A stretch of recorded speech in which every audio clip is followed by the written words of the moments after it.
పెట్టుకున్న తర్వాత ఏమేమి జరిగింది స్వామి? మా ఇంట్లో బాగుంది, పాజిటివ్ ఉంది. అంతకుముందు అక్కడిక్కడ తిరుగుతుంది, బాగా యాక్టివ్గా ఉంటున్నా. ఇప్పుడు ఓకే, రియల్ ఎస్టేట్ చేస్తున్నా. ఒక 2-3 ల్యాండ్లు సెటిల్మెంట్ చేసిన. ఇప్పుడు ఇంకోటి పెద్ద ప్రాజెక్ట్ పట్టుకున్నా, ఒక 4 కోట్ల వరకు వస్తుంది. మీకు నమ్మకం వచ్చేసిందా?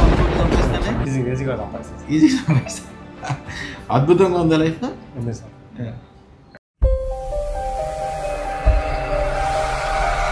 పల్లెపల్లి సుదర్శన్ గారు, షాద్ నగర్ దగ్గర కాకనూరు. మేడం గారి పేరు సునీత గారు. ఇంతకుముందు కాంట్రాక్ట్ చేసేవారు, కొద్దిగా ఆర్థికంగా మామూలుగా ఉండేవాళ్ళు. తర్వాత ఏం చేస్తారంటే అదృష్టం పెట్టుకున్నాక రియల్ ఎస్టేట్కి వెళ్ళారు. మంచిగా ఒక 10 కోట్లు సంపాదించుకోవటము, 1 సంవత్సరం ఎంత పెట్టుకుని మంచి మార్గము, మంచి వ్యవహారము, ఇంట్లో బ్రహ్మాండంగా ఉండటము, ముఖంలో మంచి తేజస్సునే వస్తుందని చెప్పి గుర్తు చేస్తున్నారు. ఇప్పుడు మీరు చెప్పారు సార్, మీకు మంచి ముఖంతా తేజస్సు వస్తుందని. నిజంగానే వచ్చిందండి. కొన్ని ఆలోచనలు నాకు వచ్చినాయి, నిజంగా అదృష్టం ఉన్న వాళ్ళకి వస్తాయి. అట్లాంటి ఆలోచన వచ్చింది, అదే అసలు విచిత్రం అనిపిస్తుంది. అంత ఆలోచన రావటము, అంత సంపాదన రావటము, అంత సుఖంగా సంతోషంగా ఉండటము, అందరూ అనుకూలం అయిపోవటము, అన్ని రకాలుగా బాగుందండి. చాలా సంతోషంగా వచ్చింది అని చెప్పి ఇప్పుడు ఆయన మాల, అలాగే శాలువా, స్వీట్లు అన్నీ తీసుకొచ్చారు సన్మానం చేద్దామని. రాబోయే కాలం ఇంకా చాలా బాగుంటుంది. నేను ఇప్పుడే మాట్లాడుతున్నాం, రాబోయే కాలం 100 కోట్లు సంపాదిస్తారంటే 100 ఏంటంటే 1000 కోట్లు కూడా సంపాదిస్తాను. ఆల్రెడీ మంచి మార్గం ఏర్పడుతుంది అని అంటున్నారు. అదే మార్గంలో వెళ్ళండి. మీరే కాకుండా మీ ద్వారా 10 మంది బాగుపడేటట్టు ఒక ఫ్యాక్టరీ పెట్టుకోవడం, ఒక ఇండస్ట్రీ పెట్టుకోవడం, అది లైఫ్ లాంగ్ ఏంటంటే మీ పిల్లలు, ఆడపిల్లలకి ఒక ఆస్తి ఇచ్చినట్టు అయిపోతుంది. ఇంకా రియల్ ఎస్టేట్ అంటారా, చాలా చాలా మంచి బిజినెస్. దాన్ని అందరూ తెలిసి తెలవక ఏదో చేస్తారు. అట్లా కాకుండా పెట్టుబడి తక్కువతోటి అతి ఎక్కువ లాభం వచ్చే పనులు మంచి వాళ్ళ మధ్యలో ఉండి బ్రహ్మాండంగా చేసుకోండి. ఓపికగా, శ్రద్ధగా అమ్మవారి అన్నీ చూపిస్తూ ఉంటుంది. వారిని అడిగి ఏం జరిగింది, ఎట్లా జరిగింది అడుగుతాం. అయ్యా, మీ పూర్తి పేరు? మా పేరు సుదర్శన్ సార్. కల్లపల్లి సుదర్శన్. ఎక్కడ ఉండేది మీరు? షాద్ నగర్ ఒక 20 కిలోమీటర్స్ ఉంటుంది, కాకనూరు సార్. Okay okay. అదృష్టం పెట్టుకుని ఎన్నాళ్ళు అయింది? 1 ఇయర్ అయింది సార్. ఒక్కసారి చూపించండి. ఓకే, అయితే పెట్టుకున్న తర్వాత ఏమేమి జరిగింది స్వామి? మా ఇంట్లో బాగుంది, పాజిటివ్ ఉంది. అంతకుముందు అక్కడిక్కడ తిరుగుతుంది, బాగా యాక్టివ్గా ఉంటున్నా. ఇప్పుడు ఓకే, రియల్ ఎస్టేట్ చేస్తున్నా. ఒక 2-3 ల్యాండ్లు సెటిల్మెంట్ చేసిన. ఇప్పుడు ఇంకోటి పెద్ద ప్రాజెక్ట్ పట్టుకున్నా, ఒక 4 కోట్ల వరకు వస్తుంది.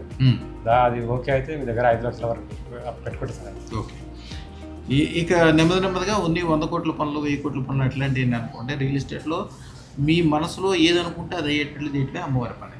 పొద్దున మంత్రం, రాత్రి మంత్రం చదువుకోండి. మీకు నమ్మకం వచ్చేసిందా 100 కోట్లు సంపాదిస్తానే? ఈజీగా సంపాదిస్తుంది. అద్భుతంగా ఉందా లైఫ్? ఉంది సార్.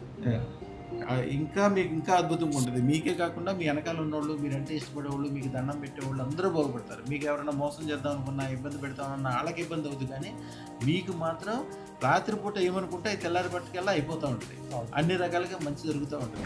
ఓం నమో ఐం హ్రీం శ్రీం క్లీం గ్లౌం సౌహ కయ్యే కిలహ్రీం హసకలహ్రీం సకలహ్రీం అదృష్ట మహాలక్ష్మి సర్వ ఐశ్వర్యం ఆనందం ఆహ్లాదం అత్శీఘ్రం అత్యధిక మహాద్భుత మహోత్సాహ ధన భూ స్వర్ణ లాభం తక్షణం దేహి ప్రేత స్వాహ సర్వకార్య సత్వర విజయం సర్వలోక వశీకరణం సర్వ ఐశ్వర్యం అత్యధిక మహాద్భుత మహోత్సాహ అఖండ వ్యాపార వృద్ధిని తక్షణం దేహి ప్రేత స్వాహ శుభం బియాత్ శుభం బియాత్ శుభం బియాత్.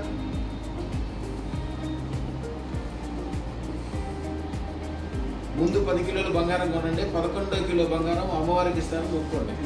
11వ కిలో బంగారం ఫస్ట్ మీ ఇంట్లో మీ బిజినెస్ దగ్గర 10 కిలోల బంగారం చేసుకోవాలి. రియల్ ఎస్టేట్లో 10 కిలోల బంగారం అంటే పెద్ద గొప్ప కాదు. కిలో బంగారం 100 రూపాయలు, 10 కిలోలు అంటే 10 కోట్లు. ఈవేళ హైదరాబాద్లో మంచి ఏరియాలో 1 ఎకరము 100 కోట్ల రూపాయలు అయిపోయింది. చాలా ఈజీ విషయము. ముందు ఇంట్లో 10 కిలోల బంగారం, 11వ కిలో బంగారం అమ్మవారికి చూపిస్తాను.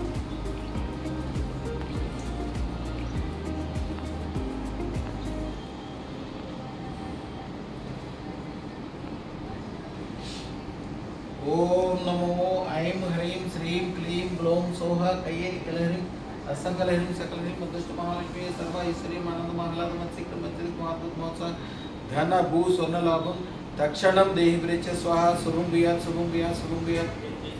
చాలా సంతోషంగా ఉంది స్వామి.